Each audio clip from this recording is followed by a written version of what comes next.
Alors, que dire en tout ce temps, j'ai enfin compris que les discriminations inversées, ça n'existait pas. Pas dans le sens où le racisme anti-blanc... Vous savez, moi j'ai envie qu'on tue beaucoup. Et vous avez vu comme vous êtes mauvais, vous. On doit vous tuer.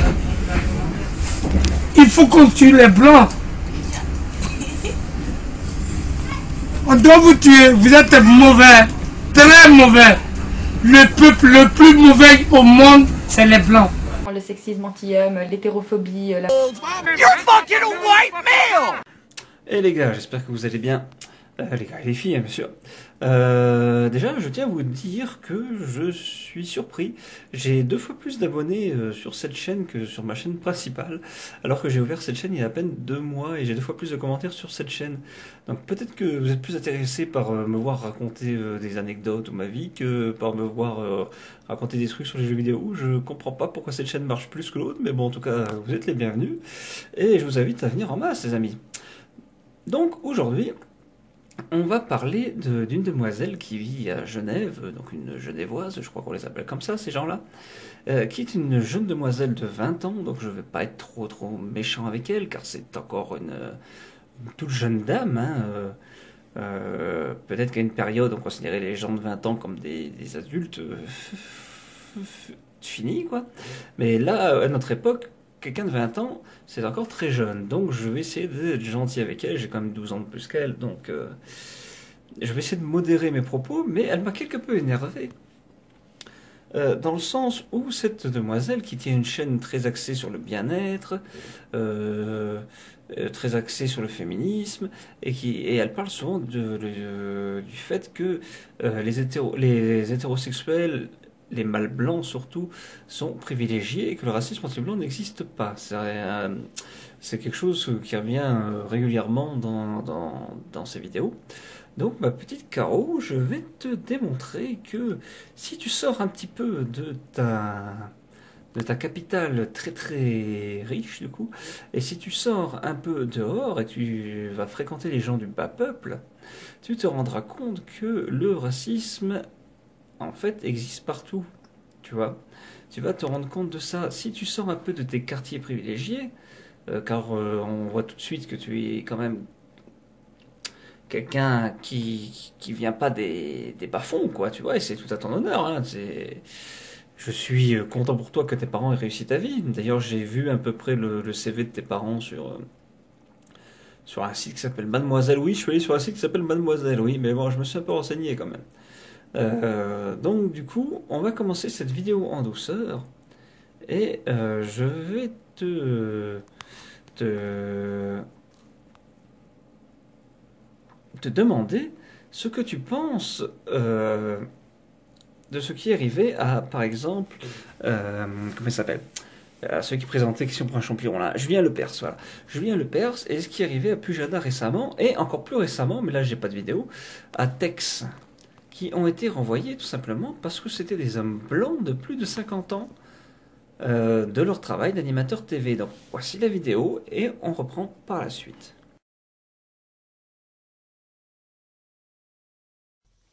Madame, Monsieur, bonsoir. Le président de France Télévisions, Delphine Ernotte, l'avait promis, elle tient parole. La chasse aux blancs de plus de 50 ans est ouverte sur les chaînes télévisées publiques. Mercredi, David Pujada, le présentateur du 20h de France 2, a été évincé par Delphine Ernotte. Une décision qui s'apparente à un choix politique alors que le service public est financé par les contribuables. Thibaut Bastide. Julien Lepers et maintenant David Pujadas, le tableau de chasse du président du groupe France Télévisions, Delphine Ernotte, s'allonge. Mercredi, le présentateur vedette du 20h de France 2 a appris son éviction. Quelques jours après l'arrivée d'Emmanuel Macron aux commandes de l'État, l'annonce du départ de David Pujadas apparaît comme une décision politique. Même si Delphine Ernotte s'en défend, sa proximité avec le nouveau président de la République ne serait pas étrangère à cette éviction. En effet, le 3 mai dernier, le président de France Télévisions s'était empressé d'embrasser Brigitte Macron lors de son arrivée sur le plateau du débat d'entre-deux tours.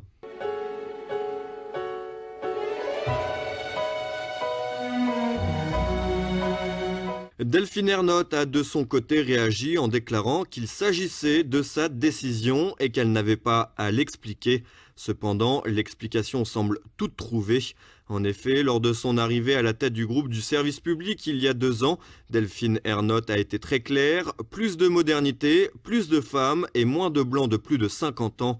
Une promesse tenue avec le renvoi notamment de Julien Lepers, animateur vedette de Questions pour un champion, qui n'a pas hésité à parler d'une véritable discrimination. Madame Ernotte, présidente de France Télévisions, aujourd'hui, arrive en déclarant « Je veux moderniser, rajeunir, féminiser et plus de visage pâle de plus de 50 ans ». Trop de blancs de 50 ans. Ça s'appelle une discrimination qui est punie par la loi. Les propos de Delphine Ernotte sont d'autant plus problématiques du fait qu'il s'agisse du service public. Par ce statut, l'État est actionnaire de France Télévisions. La politique discriminatoire menée par Delphine Ernotte est donc financée par le contribuable.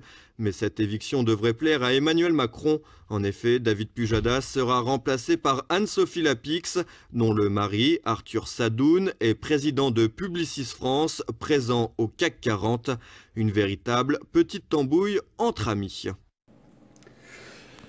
Donc voilà, jeune fille, je t'ai montré que les hommes blancs ne sont pas si intouchables que ça, parce que même parmi les animateurs télé, donc même ceux qui font partie quand même du milieu mondain, quoi, du milieu des médias, peuvent être touchés et être envoyés comme des merdes pour finalement pas grand-chose, quoi, tu vois.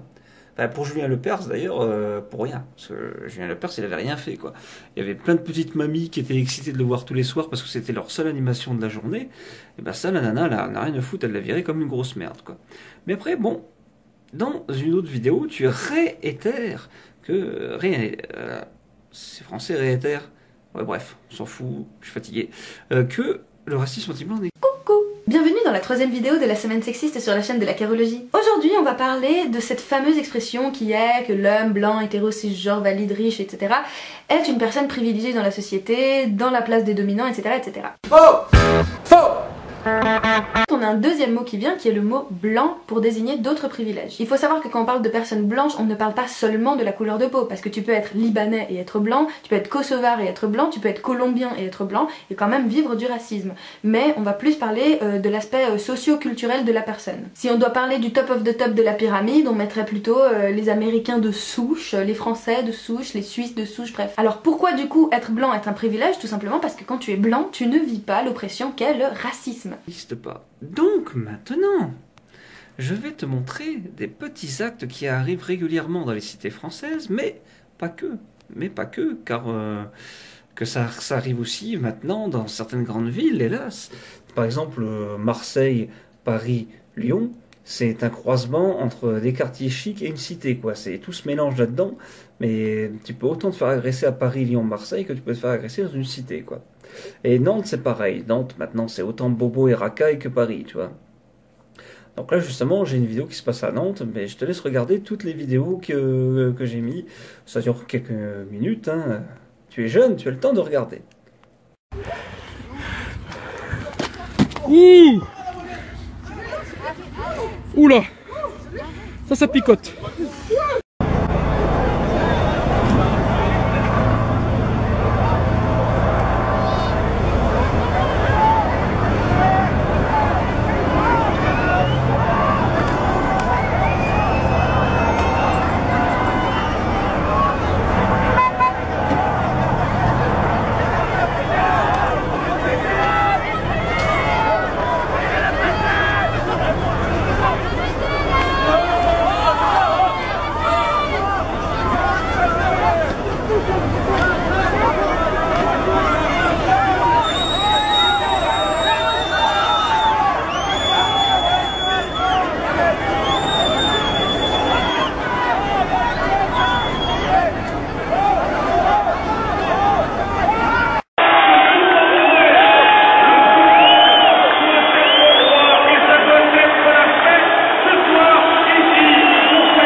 Et là, je sais ce que tu vas encore me répondre. Tu vas me répondre ce que tu as entendu un millier de fois à la télé, ce que tu as entendu un millier de fois par d'autres personnes. Tu vas me répondre, oui, mais ce sont des cas isolés.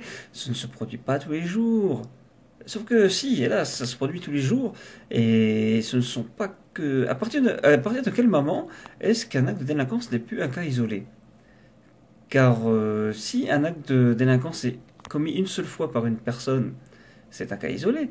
Mais s'il est commis par une seule fois par personne, d'une communauté qui compte à peu près 4 millions d'habitants en France, si chacun de ces habitants, bien sûr ce n'est pas le cas, ils ne commettent pas tous des actes de délinquance, mais imaginons que parmi les 5 millions de personnes, on va dire, qui ne sont pas asiatiques ou eurasiennes, ou de source eurasienne, tu vois, imaginons que parmi toutes ces personnes, à un moment donné de leur vie, il leur arrive de commettre un acte de délinquance. Vu qu'ils sont 5 millions, qu'il y a 365 jours par an, je pense qu'on est largement au-delà du cas isolé, tu vois. Et encore, tu vas me dire que non, c'est pas répandu à grande échelle, tu vois. C'est des cas isolés, comme tu vas me dire. Je sais plus le mot que t'emploies. Faut que je regarde encore une fois tes vidéos, si j'en ai le courage. Et ben, je vais te montrer maintenant 2 vidéos. Celui du match France-Tunisie et celui du match France-Algérie. Et tu vas voir que toute une tribune de Tunisiens et toute une tribune d'Algériens sifflent la note marseillaise, envahissent le stade, lancent des détritus, etc., etc., etc. Alors, à partir du moment où on a assez de racistes, du coup, parce que ça aussi c'est du racisme, pour remplir tout un stade, deux fois qui plus est, peut-on réellement parler de cas isolés? Sachant que ces vidéos, pour le match France-Algérie, Zidane joue encore, donc ça date il y a 18-20 ans, quoi. Enfin, au minimum 15 ans, mais je pense que ça date d'au moins 18 ans, tu vois. Je pense que c'était avant les années 2000. Donc je te laisse imaginer la situation dans mon pays, la France, donc. Je te laisse imaginer comment est cette situation plus de 20 ans après, quand on voit la situation dans laquelle elle était déjà il y a 20 ans. Donc avant de dire, jeune fille, que le racisme anti-blanc n'existe pas, je t'invite à quitter un peu tes beaux quartiers et à visiter le monde. Car, que ça soit à l'embauche, est-ce que tu as déjà vu une boucherie halal embaucher un boucher qui n'est pas musulman et arabe? Non. Est-ce que tu as déjà vu un arabe embaucher un blanc dans un petit bazar rebeu qui vend des bricoles? Non. Est-ce que tu as... j'ai pas d'autres exemples en tête là, mais est-ce que tu as déjà vu un blanc travailler dans un kebab? C'est très très rare aussi. Moi j'ai dû voir ça une fois dans ma vie. Encore je suis pas sûr que c'était un blanc comme tu l'entends dans tes vidéos d'origine suisse, française ou autre. Tu vois, c'était peut-être un Libanais ou je sais pas quoi. Donc voilà. Donc la discrimination existe partout, qu'elle soit à l'embauche, qu'elle soit à l'entrée d'une boîte de nuit ou autre. Hein. Tu peux être blanc et te faire recaler par un videur noir à l'entrée. Hein. Et oui, ça existe. Sauf que le blanc, il pourra pas aller voir SOS Racisme pour dire oh, le vilain noir, il m'a recalé parce que je suis blanc, tu vois. Non. Que l'inverse, oui. Le petit noir, il va pouvoir dire ah, le vilain blanc, il m'a recalé parce que je suis noir. C'est ça la grosse différence. Et c'est là que c'est d'autant plus grave. C'est que nous, on ne peut pas se plaindre que eux le peuvent. Le racisme anti-blanc est banalisé, voire normalisé. Et je ferai une vidéo plus en longueur là-dessus, mais là j'avais juste envie de te répondre vite fait en quelques minutes. J'ai fait un petit montage vite fait avec Windows Movie Maker, ça m'a pris 20 minutes. La vidéo là, elle vient de prendre 8 minutes, et voilà, c'est fait. Et je te répondrai peut-être plus en longueur un jour, si jamais tu passes sur la vidéo. Donc je t'invite vraiment à voyager, à visiter, mais tout en faisant attention à ton intégrité physique et à tes biens, les quartiers français, hein, ne pas seulement côtoyer des Noirs et des Arabes dans tes soirées mondaines, où les personnes ne se côtoient qu'une journée, et où les personnes que tu côtoies sont, je pense, supérieurement intelligentes à la moyenne de leur communauté. Et je t'invite à visiter un peu les bas-fonds, et voir ce que subissent les Blancs des bas quartiers, qui n'ont pas la force physique de se défendre, ou l'agressivité nécessaire pour aller au contact. Allez, ciao.